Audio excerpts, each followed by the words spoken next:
Thank you all for sending me your stuff, because we have people commenting from all over the country, and my numbers on Twitter are substantially higher than they actually show.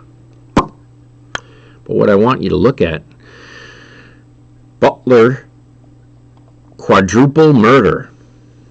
This is an interesting case to me, having witnessed what mind control can do, and what the court in Connecticut, Bridgeport, Connecticut specifically, is doing.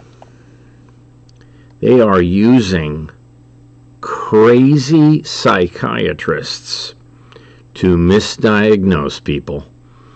So if you look, incompetent to stand trial, indicted, grand jury, 12 aggravated murder charges, 8 burglary charges. Wow. Montgomery County Common Plea Judge Dennis Atkin ordered Marlowe committed to behavioral health care in Cincinnati, where they think they can fix these people. What happens is, under surveillance, they can track your thoughts and implant thought. Accused of walking into an open garage at Hartwick Place and shooting Sarah Anderson. Then Kayla, and shooting Anderson again. Okay. One witness, get into an SUV.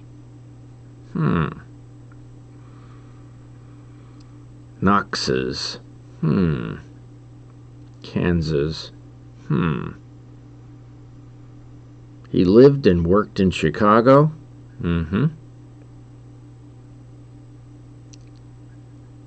Wow.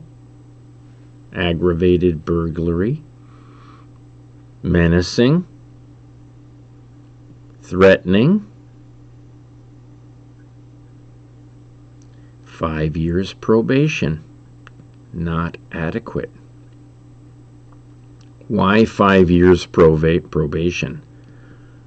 Programming. Rented a storage unit. Okay.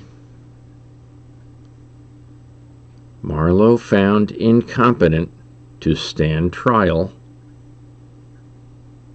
though he's competent enough to represent himself. Not guilty by reason of insanity. So, I think they're looking at the wrong person's background here. The order noted there was a question as to Marlowe's present competence and whether he could work on his defense team. As well as a question of his sanity at the time of the incident. A hearing took place. Indicted. Capital punishment.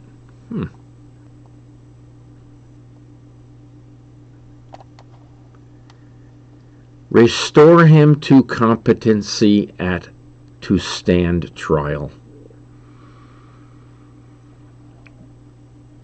Substantial probability that Marlowe can be restored to competency according to court records.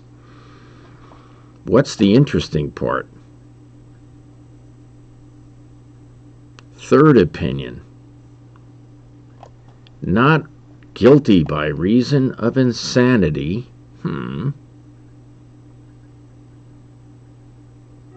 Hold on. Indicted.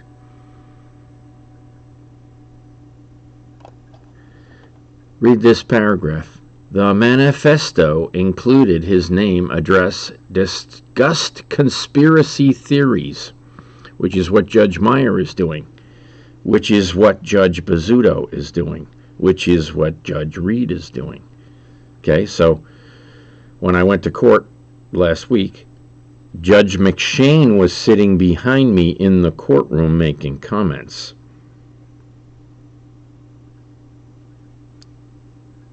Believes his neighbors were sleeper cell terrorists. According to court records, he reportedly mentioned hearing voices in his head that spoke to him. That's exactly what Judge Meyer's wife teaches in her law practice at Quinnipiac College. So here we go. We have a judge named Meyer who thinks that conspiracy theory is what I am. I'm a theorist of conspiracy about murder. Now, let me ask you, does the judge think hitmen are real? Because they sent one to kill me, and I fought him for 2.5 hours in East Haven at my own office of my own brokerage firm, where all the assets are missing, and the 13 lawsuits in federal court were all dismissed for the $500,000 felonies. Now here's the interesting part. They offered me $100 million bribe, and I put it in my appearance in the courtroom, which Judge Reed denied, dismissed. So what's going on here is I went to court for a false arrest. I got tackled at the metal detector and robbed, and they stole evidence of a federal trial of sniper rifles that were stolen by Mark Stern, who was Governor Malloy's attorney, and sold to the Libyan army for $40 million. So they're making me out to be crazy, while they've stolen 9 phones. It's legal to have a phone in the courtroom in Connecticut. You just can't have it on. So having it locked in my bag and off seems to be a problem for the judge. Well, now I want to know why the DA keeps meeting with my attorney in private, of which there's no record of, and what they're deciding. Because it's worse than that. The $100 million bribe I was offered was my own $50 million stolen from me in 2000 with interest. So here we go. I'm not hearing voices. No. You can't hear the transcripts because you can't get them. So what's happening here? The DA, who's swindling properties and bonds and has a long list of people he's currently going after, they've targeted these individuals and overdosed people to do it. It's not conspiracy theory. Actually, having a hitman come after me with an axe in my own office. I called 911 31 times while we were fighting for 2.5 hours. In fact, the police sent me to the office knowing the guy with the axe was there on a Saturday morning at 10 o'clock. So I fought him. 3 trials. We've been to trial 3 times about the same case. So I asked Judge Meyer, is sending a guy with an axe to kill me conspiracy theory when I have the 31 911 calls? That the judge wouldn't let me play during the trial. Judge Pavader worked with Larrabee. Larrabee sent the hitman. Larrabee was police chief when my brokerage firm was robbed in Stamford. When I opened my new office in East Haven, they moved him to East Haven to be the same police. He was chief in Stamford, and he worked for Malloy for 10 years. Malloy took the money. Malloy did the gun crap with Chi-Tech. Judge Manning is involved up to her eyeballs.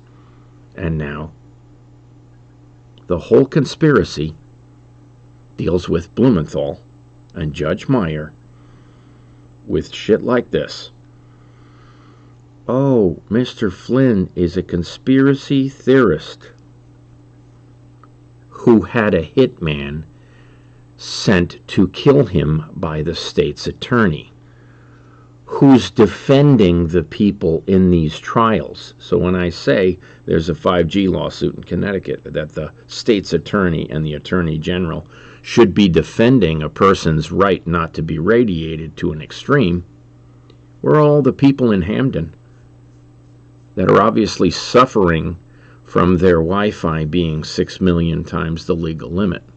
And that isn't conspiracy theory either. So let's talk about what is conspiracy theory and what is not.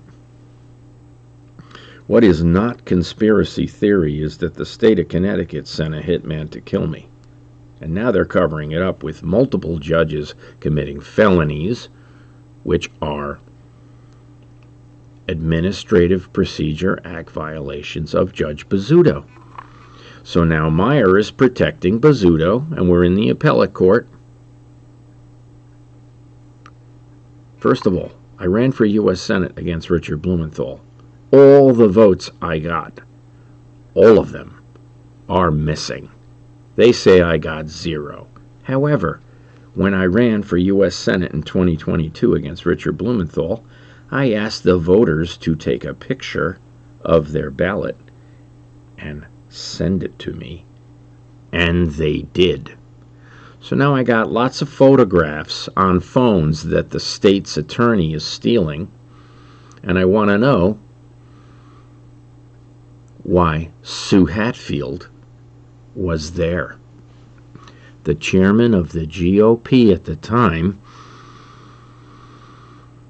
of the Blumenthal election was at my arraignment when the DA walked up to the judge and said, Mr. Flynn threatened to blow up the Bridgeport court. That never happened, folks. I never threatened to blow up any court. So we're going to trial, and I'm going to send this to all the judges involved, because what's happening, this guy might look like me. Gee, he's a handsome guy. But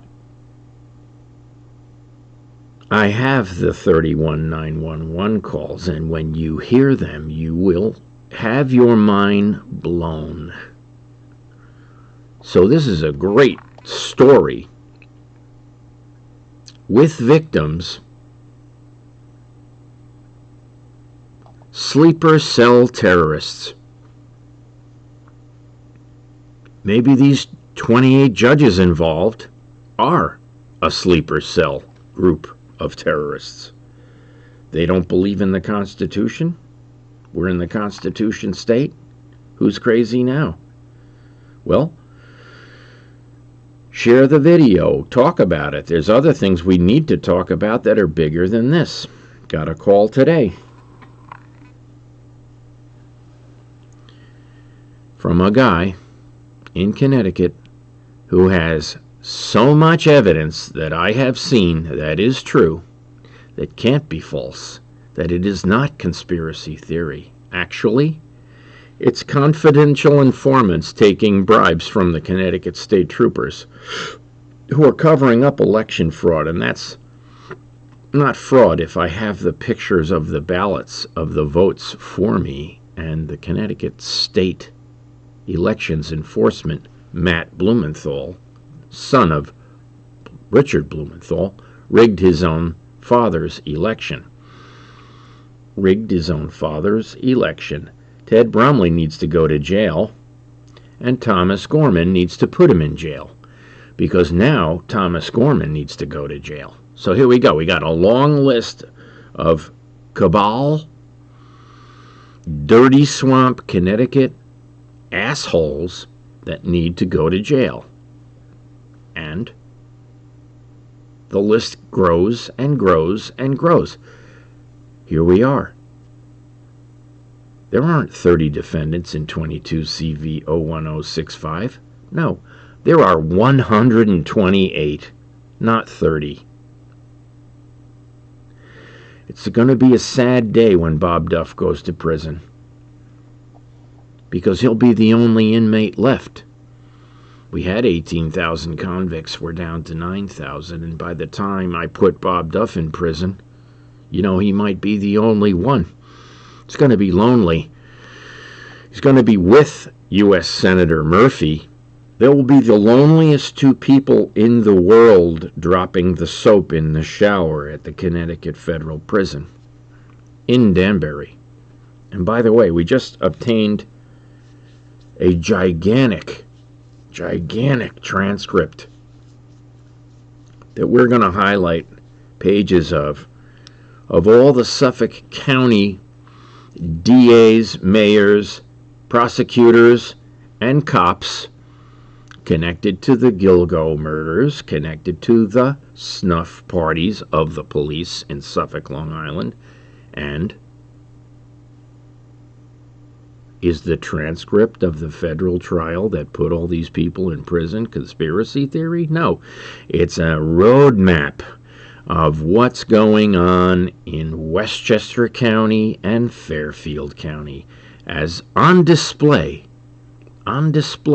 in a gigantic transcript, because New York's Suffolk County has already been cleaned up once, but it needs to be cleaned up again. There you go, folks. You can't make this stuff up. Mind control, hearing voices that spoke to him, which is a technology from the 1950s. And that's not conspiracy theory either. Have a great day. Thanks for listening. Today's a big day, folks. We got a lot of stuff going on. We have a huge meeting today. And if you're invited, bon appetit.